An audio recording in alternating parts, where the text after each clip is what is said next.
आज हम करने लगे हैं class 11 Punjab text book board का चैप्टर 2 का न्यूमेरिकल प्रॉब्लम 2.4।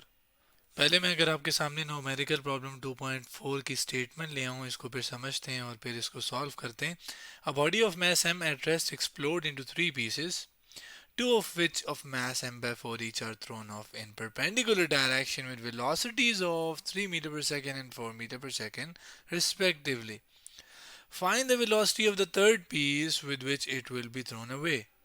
यानी कि सवाल ये कहता है कि कोई ना कोई बॉडी है जिसका शुरू में कोई ना कोई मैस है, जैसे ये एक बॉडी है, इसका कोई ना कोई मैस है जो कि रुकी हुई है, यानी इसकी वेलोसिटी क्या है, जीरो। उसके साथ साथ वो तीन हिस्सों में जब वो धमाका हुआ या आप कह लें वो फट गया और वो तीन हिस्सों में तकसीम हुआ, एक हिस्सा, दूसरा हिस्सा और आखिर में तीसरा हिस्सा। नाम भी दे देते हैं ए, बी, सी।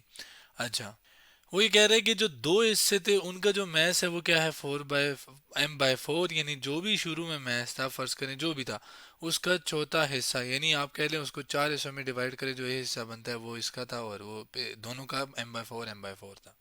अपने ओरिजिनल का चार गुना कम, यानी इसका कितना मैस रह गया, इसका रह गया m/4, इसका कितना होगा, फिर इसका भी होगा m/4, तीसरे वाले का नहीं पता। और उन ये जो दो जिनका पता है m/4 ये अगर ये दोनों एक दूसरे के परपेंडिकुलर डायरेक्शन में गए, मतलब अगर मैं कहूँ कि b जो है वो x डायरेक्शन में चला गया, x मतलब ये x होता है हॉरिजॉन्टल, तो ये जो a है ये बिल्कुल इसके साथ 90 एंगल इसके लिहाज से, यानी बिल्कुल 90 एंगल अगर मैं देखूँ तो ऊपर की जानिब, तो वो ये वाला a वाला ऊपर की जानिब गया। और एक जो दोनों में से कोई एक जो है वो 3 मीटर पर सेकंड से गया, मैं इसको पहले वाले को 3 कह देता हूँ क्योंकि वो पहले लिखा है, जबकि दूसरे वाले को 4 मीटर पर सेकंड, यानी उनकी जो वेलोसिटीज थी वो क्या है, 4 मीटर पर सेकंड। सवाल क्या है, सवाल ये है कि आप जो तीसरा है उसकी भी वेलोसिटी बताएं कि वो कितनी वेलोसिटी के साथ वो हरकत उसने की। यानी हमें मालूम क्या क्या है, टोटल मैस m है। अब वो वैल्यू भी दे सकते थे 4 kg, 5 kg, 10 kg, जो भी, लेकिन उन्होंने जनरल बस m कह दिया, वो kg की जगह आप m kg कह रहे हैं। मैस ऑफ पीस, जो एक पीस है वो कितना है, वो m/4 है, जबकि दूसरा वाला जिसको b कह रहे हैं उसका भी 4 है, m/4 है। इसी तरीके से दोनों की वेलोसिटीज भी, वेलोसिटी ऑफ पीस ए और पीस बी यहाँ पे मैंने लिखी हुई भी है साथ साथ भी, और यहाँ पे भी लिख लेते हैं। जबकि जो सी पीस है उसकी वेलोसिटी क्या है, यही तो निकालना है। क्या किया जाए, देखें अब इसके अंदर हम इस्तेमाल करेंगे मोमेंटम हम किसे कहते हैं, जब भी फर्ज करें यही मैस ये अगर हरकत करना शुरू कर देगा तो हम कहते हैं इसके पास कोई ना कोई मोमेंटम है। हमें पता है कि शुरू में किसी चीज़ का जो मोमेंटम होता है, वो कोई भी एक्टिविटी होती है तो बाद में भी उसका उतना ही मोमेंटम आता है। यानी एक्सप्लोजन हुई तो एक्सप्लोजन के बाद इन तीनों का मिला के जितना मोमेंटम है वो बराबर होगा किसके, इसके शुरू में जो मोमेंटम है उसके। इस चीज़ का हमने इस्तेमाल करना है और ये वेलोसिटी का, velocity of P C S की वैल्यू निकालनी है। सोल्यूशन की तरफ आता हूँ मैं। अब यही बात मैं लिख भी देता हूँ कि हमने इस्तेमाल किसका करना है कि शुरू में जो मोमेंटम है, मोमेंटम बिफोर एक्सप्लोजन, वो बराबर होगा बाद वाले मोमेंटम के, यानी आफ्टर एक्सप्लोजन के। अब पहले ज़रा बिफोर एक्सप्लोजन वाले की बात करते हैं, जिसके अंदर हमने ये देखा था कि हमारे पास एक मैस है जिसका कोई वेलोसिटी ज़ीरो है, उसका कोई ना कोई मैस कैपिटल एम है। तो मोमेंटम हम कैसे निकालते हैं, मोमेंटम को हम रिप्रेजेंट करते हैं पी के साथ, और जब भी हम मोमेंटम निकालना हो तो हम मैस को वेलोसिटी से मल्टीप्लाई करते हैं, यानी पी जो कि मोमेंटम है वो बराबर होता है एम और साथ वेलोसिटी के। कितना फासला एक ख़ास डायरेक्शन में कितनी देर में तय हुआ उसे हम कहते हैं वेलोसिटी। यहाँ पर क्या है कि यहाँ पर हमें चूंकि कैपिटल एम मैस गिवन है, ठीक है, वेलोसिटी क्या थी शुरू में, वो तो ज़ीरो, तो यानी यहाँ पर मोमेंटम क्या हो गया शुरू वाला, जिसको चले पी आई कह देते हैं, ये वाला भी पी आई, ये वाला भी पी आई। तो ये हमारे पास शुरू वाला मोमेंटम क्या है, वो है 0 मीटर, मीटर नहीं बल्कि केजी मीटर पर सेकेंड। ठीक है, केजी यूनिट है उसका मैस का, वेलोसिटी का मीटर पर सेकंड है, जिसको हम मीटर पर सेकंड, ये ऊपर जाएगा या इसको इस तरह भी लिख सकते हैं, ये ऊपर जाएगी पावर तो -1 होगी, तो ऐसे लिख दिया, ऐसे भी लिख सकते हैं। यानी शुरू वाला अगर जीरो है तो ये बाद वाला भी कितना होगा, ये भी जीरो होगा। अब मोमेंटम आफ्टर एक्सप्लोजन के ऊपर अगर मैं आऊँ तो यहाँ पर मुझे एक थोड़ा तरीका दिमाग लगाना पड़ेगा, वो ये कि देखें दो का तो मुझे पता है, अब दो का जो भी मोमेंटम आता है वो निकालना मेरे लिए कोई मुश्किल बात नहीं है, क्योंकि देखिए मुझे मैथ्स पता है, मुझे वेलोसिटी पता है, मुझे मैथ्स पता है, वेलोसिटी पता है, आसान है, वो मैं जो भी निकालूंगा। थर्ड का चले मैं मैथ्स भी निकाल लूंगा कुछ ना कुछ करके, वेलोसिटी का असल इशू है। लेकिन मुझे एक चीज़ बात का पता है क्या, कि देखिए मुझे आंसर चाहिए ज़ीरो। फर्ज करें इन दोनों का मिलाकर आता है 5, तो ज़ीरो हासिल करने के लिए सी का मोमेंटम क्या होना चाहिए, वो होना चाहिए उसी के जितना, लेकिन साइन उसका ऑपोजिट होना चाहिए, यानी उसके साथ, क्योंकि मोमेंटम के पास डायरेक्शन भी होती है, यानी उसकी मोमेंटम की डायरेक्शन ऑपोजिट होनी चाहिए इन दोनों के मिलाने के बाद जो मोमेंटम आता है। मतलब फर्ज करें एक मोमेंटम आ गया और उसके ऑपोजिट, एग्जैक्ट ऑपोजिट डायरेक्शन में, यानी 5 आ गया, उसके एग्जैक्ट ऑपोजिट का मतलब -5, तो दोनों को सम करूंगा तो आंसर आ जाएगा 0।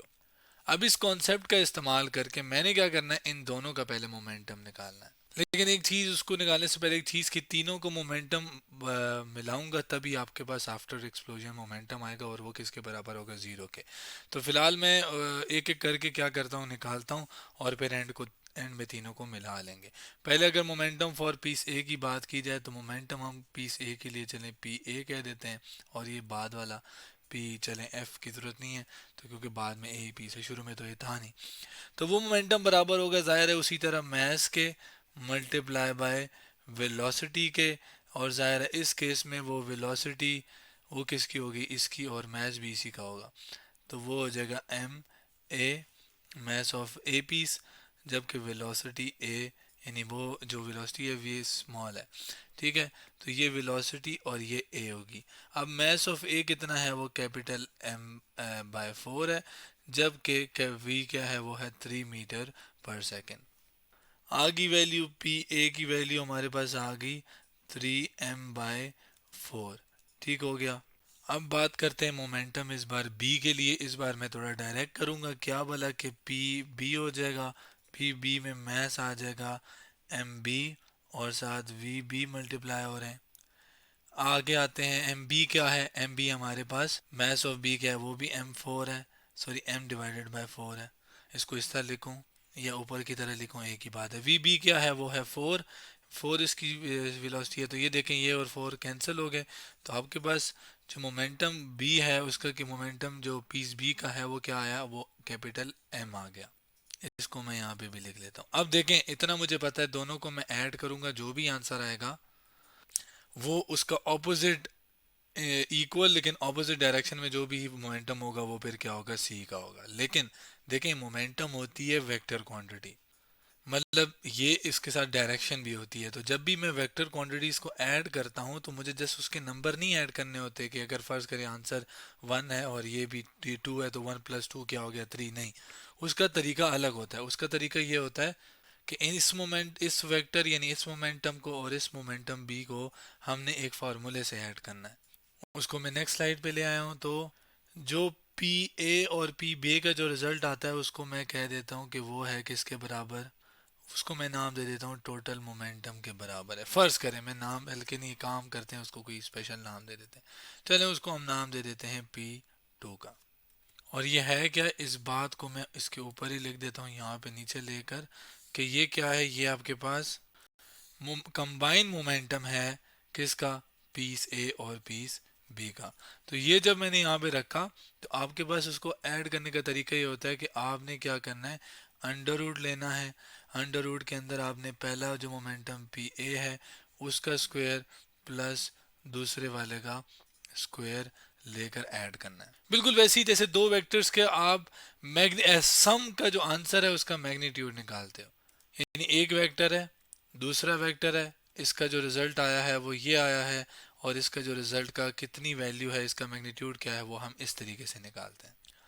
ठीक है, अब पी ए की वैल्यू हमें पता है वो कितनी है, 3m/4, और पी बी की m है, तो मैं उसको डायरेक्ट यहाँ पे डाल देता हूँ। 3m/4 है ये, और उसका ज़ाहिर है क्या, स्क्वायर प्लस m जो है उसका यहाँ पे स्क्वायर, जबकि लास्ट में अंडर रूट, और अंडर रूट जो है वो ये ले लिया मैंने।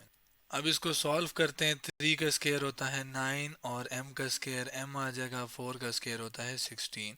इधर भी क्या है, m का स्केयर आ जाएगा m का स्केयर, और ऊपर अंडर रूट भी लगाना है। बाकियों को हम सॉल्व करते हैं। m को मैं m स्क्वायर को कॉमन ले लेता हूँ, m स्क्वायर के बाद अंदर क्या आ जाएगा, 9/16 16 और यहाँ से कॉमन लिया तो ये से 1 रह गया, जबकि बाकी अंडर रूट को एज इट इज़ लिख दिया मैंने। इसी चीज़ को नेक्स्ट स्लाइड में सॉल्व करते हैं, बाकी चीज़ें भी साथ ही ले आया हूँ, ठीक है। P2 लिख दिया और बाकी सारा सोल्यूशन वगैरह। तो अब एम स्क्वेयर के ऊपर भी अंडर रूट आ जाएगा अलग से, क्योंकि अंडर रूट दोनों के ऊपर आएगा, और जबकि अंडर रूट इस बाकी वाली चीज़ के ऊपर भी आ जाएगा। अब यहाँ पे एलसीएम लेते हैं, एलसीएम आता है 16। अब 9 एज इट इज़ आ जाएगा क्योंकि उसके नीचे 16 मौजूद है, यहाँ पे 16 नहीं है तो यही नीचे 16 नहीं है तो ये 16 से आ रहा है, इससे मल्टीप्लाई हो जाएगा और 16 वन ज़र क्या होता है 16। अब यहाँ पे अंडर रूट और स्क्वायर आपस में कैंसिल हो जाएंगे, आंसर यहाँ पे इस अंडर रूट का आ जाएगा m। जबकि इसी तरह 9 प्लस 16 अगर हम करें, जो कि 9 प्लस 16 कैलकुलेटर पे किया मैंने 25 का, चूंकि अंडर रूट भी है उसके ऊपर तो ऊपर वाले का अंडर रूट अलग उसका ये लेते हैं, तो ये आंसर आया 5, यानी ऊपर वाले का अंडर रूट लेने के बाद आंसर आया 5, नीचे 16 है। चेक करते हैं 16 का अंडर रूट क्या होता है, वैसे मुझे हमें पता होना चाहिए, वो है 4। 4 का स्केयर 16 होता है तो उसका अंडर रूट क्या होगा 4। तो यानी कि ऊपर वाले का आंसर आया था 25 और उसका अंडर रूट लेना है, नीचे क्या था आपके पास 16, तो अंडर रूट लेने के बाद आंसर आया, और 25 का अंडर रूट क्या होता है 5, जबकि 16 का अंडर रूट क्या होता है 4, जबकि यहाँ पे आ गया m। ये मोमेंटम क्या है mp2। याद रखिए कि यहाँ पे हम सिर्फ और सिर्फ मैग्नीट्यूड की बात कर रहे हैं, यानी हमारे पास जो भी वैल्यू है वो हमने पॉजिटिव ही लेनी है, कोई नेगेटिव वाली नहीं लेनी। मैग्नीट्यूड का मतलब कि जस्ट उसकी वैल्यू हमें चेक करनी है, और वैल्यू हमारे पास क्या, ये 5/4 m जो कि टोटल मोमेंटम की वैल्यू आई है। अब मैंने जैसे कहा था इसी जितना मोमेंटम लेकिन अब ऑपोजिट डायरेक्शन में, यानी कि अब जो P3 वाला है, P3 कह रहा हूँ PC वाला मोमेंटम, जिसको मैं मोमेंटम फॉर PC है, वो आपके पास इस टोटल मोमेंटम के उसका वैल्यू तो सेम होगी लेकिन साथ माइनस आ जाएगा, यानी -5/4 m आ जाएगा। ये वो टोटल मोमेंटम है जो पीस सी का है, इसकी मैं पूरी एक्सप्लेनेशन ऊपर देकर आ चुका हूँ। अब मोमेंटम आ गया मेरे पास, मोमेंटम का फार्मूला होता है P is equals to M V. Momentum आ गया, मुझे V चाहिए, तो V के लिए मुझे मैथ्स पता है। अब वो मुझे वैसे तो नहीं पता, लेकिन एक तरीके से दिमाग लगाकर मैं उस इस पी सी का जो मैथ्स है वो कैलकुलेट करके फिर ये दोनों चीज़ें मुझे पता हो जाएंगी, V को मैं निकाल लूँगा। मैं M को कैसे निकालूं, ये बात मैं आपको इधर आके शुरू में जो एक चीज़ थी मैं उससे आपको समझाता हूँ। देखें, फर्ज करें आपके पास 5 kg कुछ चीज़ है, 5 kg में से 2 कोई ले गया शुरू में, 3 कोई ले गया, कहीं कोई और ले गया, 3 कह रहा हूँ, चलें इसको मैं ऐसा कह देता हूँ कि 1 kg कोई और ले गया। अब पीछे कितना रह जाएगा आप कैसे बताओगे, आप कहोगे कि अच्छा 5 टोटल था, 2 कोई ले गया, फिर एक भी कोई ले गया, यानी टोटल कितने कोई ले गए 3 ले गए। तो 3 अगर मैं टोटल में से माइनस करूं तो बकाया कितना रह जाएगा 2। तो यानी उन तीनों को मिलाने से जो आंसर आया, उन तीनों को मिलाने से टोटल कितना बनना चाहिए 5। इसी तरीके से मैं शुरू में कितना था, जो भी m था उसका चौथाई हिस्सा एक के पास, दूसरा चौथाई हिस्सा दूसरे के पास, जो बकाया रह गया वो इसके पास, यानी टोटल कितना था m, जिसको बांटा गया m/4 प्लस m/4, और लास्ट में जो भी c है उसका, इन तीनों को प्लस करने से m आना चाहिए, तो हम इसका निकाल सकते हैं। यही बात जिसका इस्तेमाल मैंने करना है वो यहाँ पे लिखी है कि टोटल मैथ जो भी है वो बराबर होगा पीस ए का जमा पीस सी का जमा पीस बी का।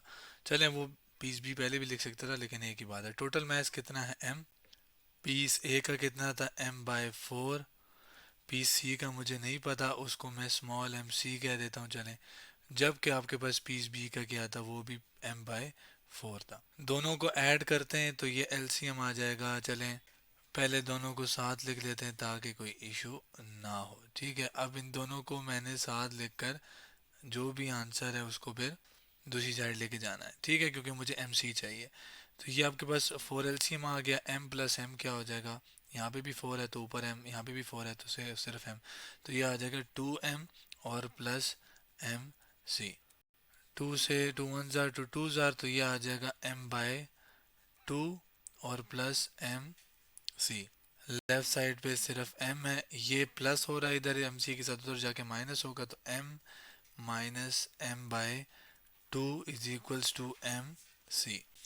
एलसीएम लूंगा तो ये आ जाएगा, नीचे आपके पास 2 LCM, उधर कुछ नहीं है तो 2m हो जाएगा, 2m माइनस m होता है किसके, m के बराबर। टू में से एक गया तो एक ही रह गया, तो ये आ गया m/2 mc का, यानी जो c वाला पीस है उसका मास कितना है m/2। अब मोमेंटम फॉर पीस सी कितना है -m(f)(5/4m), यानी मोमेंटम को जनरली मैं लिखूंगा mc/vc। अब vc क्या है, वेलोसिटी ऑफ c, और मास क्या है, mc क्या है, मास ऑफ c। जबकि वो दोनों को मल्टीप्लाई करने से मोमेंटम आ जाएगा जो कि इसी के बराबर है। मास अभी मैंने निकाला वो है m/2, और vc मुझे चाहिए, जबकि राइट साइड वाली चीज़ क्या है, -f5/4। m से m कैंसिल, क्योंकि मुझे vc चाहिए, 2 1 और फिर ये 2 2 हो जाएगा, तो vc की वैल्यू क्या आई, -5/2। डिवाइड करते हैं, 5/2 होता है क्या, 2.5। इसको मैं ऐसा भी लिख सकता हूँ, -2.5 मीटर पर सेकेंड, यानी इसकी मैग्नीट्यूड वेलोसिटी की कितनी है, 2.5, यानी उसका नंबर और यूनिट। जबकि माइनस हमें डायरेक्शन के बारे में बता रहा है, जो कि ऑपोजिट टू किसके है, बाकियों के है, बाकियों के रिजल्ट के, यानी दोनों का जो भी ऐड करने से बाकी दोनों का जो भी रिजल्ट आता है उसके ऑपोजिट डायरेक्शन में इसकी डायरेक्शन है। तो आज हमने क्या किया, class 11 Punjab text book board के चैप्टर 2 का न्यूमेरिकल प्रॉब्लम 2.4 को सॉल्व किया।